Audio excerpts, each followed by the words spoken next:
Hello and welcome to Geek It Plays Epic Landscape Tutorials. This tutorial is going to be called Lava World, and it's going to be very interesting. The guys have worked really hard to make this a great tutorial. We'll start out this time by creating a fractal terrain. If you haven't used fractals before, they're good for getting really high detail close up. So select your terrains and choose the terrain with the F symbol on it. Now let's zoom out just a little bit. And there's a couple ways you can do that. You can use the buttons over here, or if you have a scroll mouse, you can use the scroll wheel. Next, we're going to resize the terrain slightly, just to fill up the viewport. Notice your main camera view as you resize this. There we go. So we've got our terrain, but it's not looking very lava-like yet, so let's right-click on it and edit object. And we have here the default that's generated for you, but we're going to zero out the edges. There we go. Now we're going to want to change the function just a little bit, and luckily View comes with some really nice default functions. So let's just go ahead and double click right here, and you'll see that they have a lot of different options available to you for your altitude mapping. So let's choose the Fractal option, and you'll notice they have different options like alien stone and other very nice textures. We're going to choose the lava flow and click OK. And you'll see here that it's really starting to look like lava already. The texture's doing a really nice job for us. Now you notice because of our altitude mapping, our terrain is moved up a little bit. So we're going to zoom in a little bit, and we're going to move the camera up, maybe back a little bit, slightly higher. So now let's do a quick preview of what we've done so far. There we go. Let's preview that. Now we'll wait a couple minutes, let it render, or a couple seconds depending on how fast your machine is. Now you can see we already have a really nice lava field going. Now our lava flow isn't quite looking hot yet, so let's add some colors to it. Double click on your material and you'll open into the material editor, and notice here we're in the advanced material editor. You may open it in It may be in the basic section, so go ahead and click the advanced materials button, and you'll notice we start out with a simple material. We're going to make it a mixed material, so we'll have two materials to work with here. And next we're going to want to choose the influence of environment tab, and we're going to distribute the materials based on the slope or the altitude. Also, we need to place some guides to assist us in setting up the material. So choose these two highlights. Now if we click on our thumbnail, we'll see how the material will be distributed when rendered. So you'll notice it's too much green, so let's just adjust that a bit, maybe a bit more. Right here we can see the pink starting to peek through, so let's preview that. So we can see how our material is going to be distributed, and it's really nice. And you know, these will be the hot areas just below the lava that started solidifying. Now let's give it that lava feel. We'll start by turning off our highlighters. We'll choose the default layer, and that's going to be the material that's going to be in the cracks, and we'll add one more layer to this. So we want to choose a dark material. Rocks and plants will do just fine, I think. Click OK. For the second part of this material, we're going to use this to represent the glowing magma. So go down to Special Effects and choose Glowing, and let's select Glowing Lava and click OK. And you'll notice when we select the rocks layer again, it's somewhat transparent, so we're just going to reduce the transparency. Next, select Environment, and we'll just adjust our altitude slightly and increase the fuzziness so there's not a hard edge between our hard rock and our magma, just like this. Now let's click on our thumbnail to preview that and see how that's rendering. We're not seeing enough magma, so let's adjust the altitude just a little bit more and increase the fuzziness again, and it'll just give us a nice transition. Let's also adjust the effects on the glowing lava. We'll increase the ambient and the diffusion and the contrast and give it a nice little glow. Let's click one more time on the thumbnail to update it. Alright, looks like we're not quite there yet. The lava's not showing enough, so let's adjust the altitude and the fuzziness again. And it's still not there. You know, this is This is just like painting, except we're using tools and software to create materials, and it just makes slight little adjustments here and there, and eventually we'll end up with a masterpiece. Okay, there we go. Now we can see the lava peeking through just right there. Let's raise the altitude just slightly more. Next, we'll address the second part of our original mixed material. Now let's go to landscapes again, and this time we'll select the Gray Mountain rocks. This will give the top of our lava a natural look that's a result of the lava cooling. So let's increase the blending slightly, and if you want, you can adjust the distribution as well. What that will do will give us a nice transition between the hot lava and the cool rock.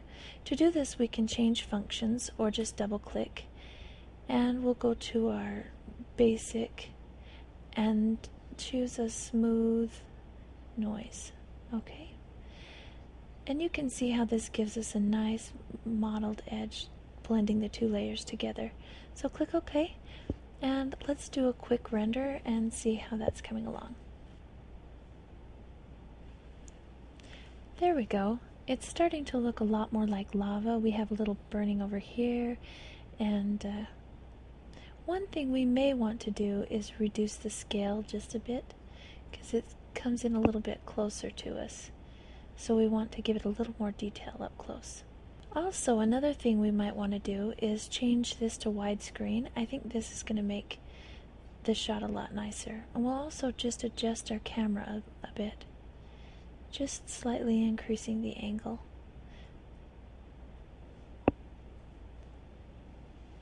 Let's quickly render that, and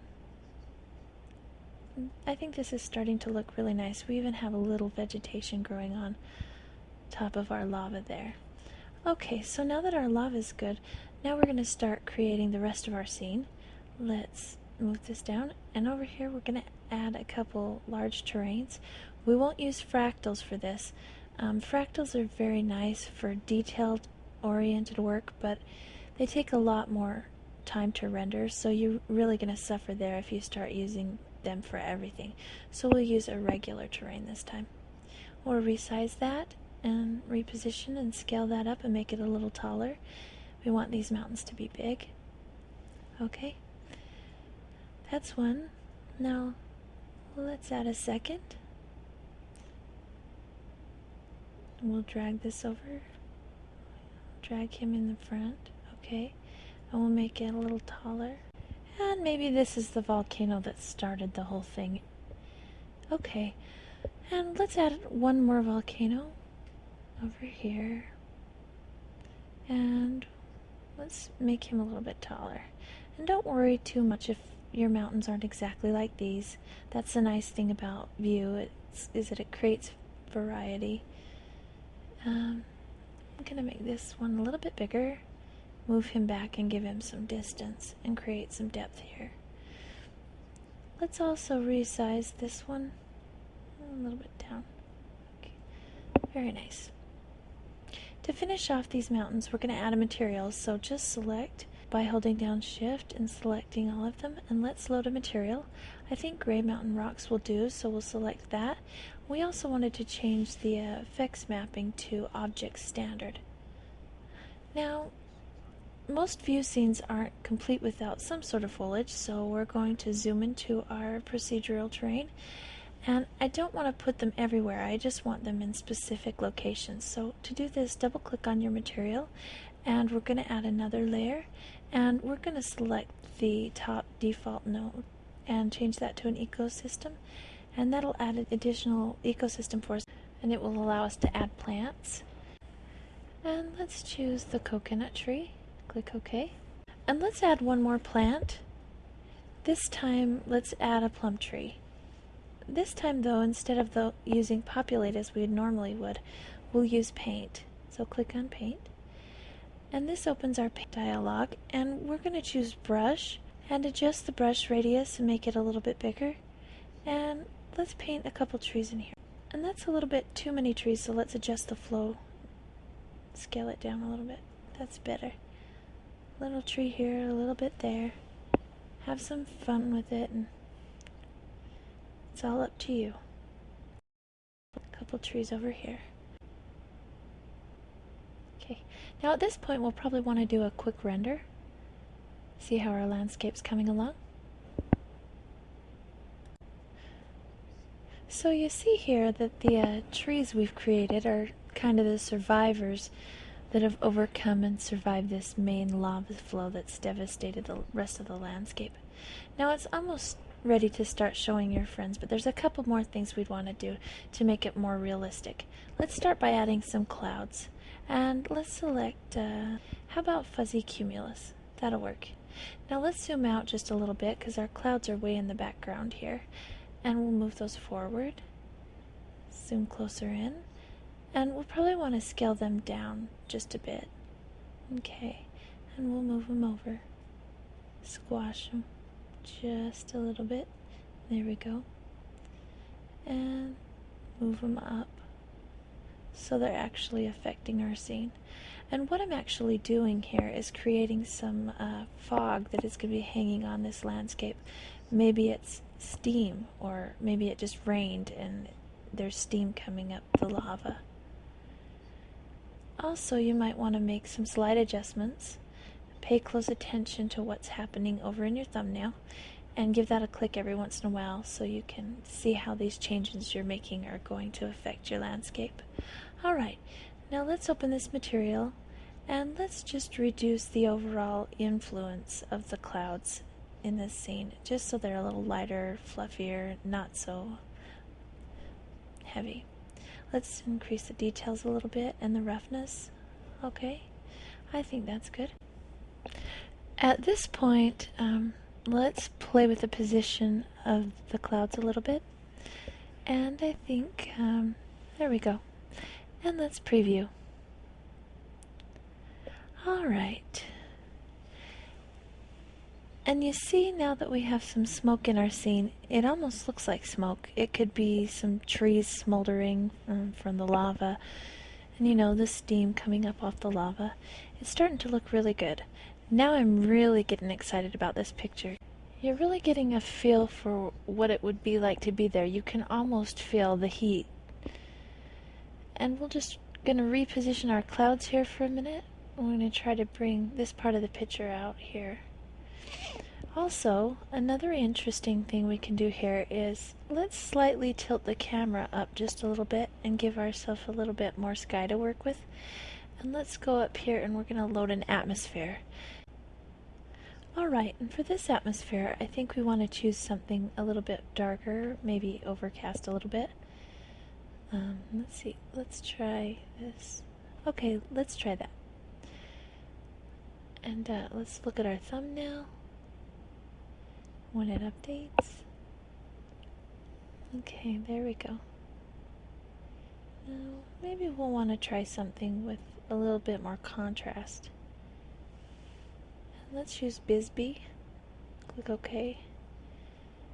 And let's check out our thumbnail again. This preview window is very helpful. It doesn't give you an exact look and feel, but it gives you a good idea of what it's going to look like. We're going to make the atmosphere a little bit darker. Let's open the atmosphere editor and we're going to reduce the light intensity. Change the ambient color to a darker gray. And something about right there. Okay. So now we're ready to view our final product. So let's go up to the render options. Click on final. And let's go ahead and render that. And here we have our final art piece.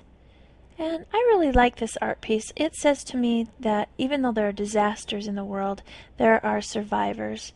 And I hope you've enjoyed this tutorial by Geek at Play Studios. I've enjoyed sharing this with you, and I hope you'll come and visit us on the web at www.geekatplay.com.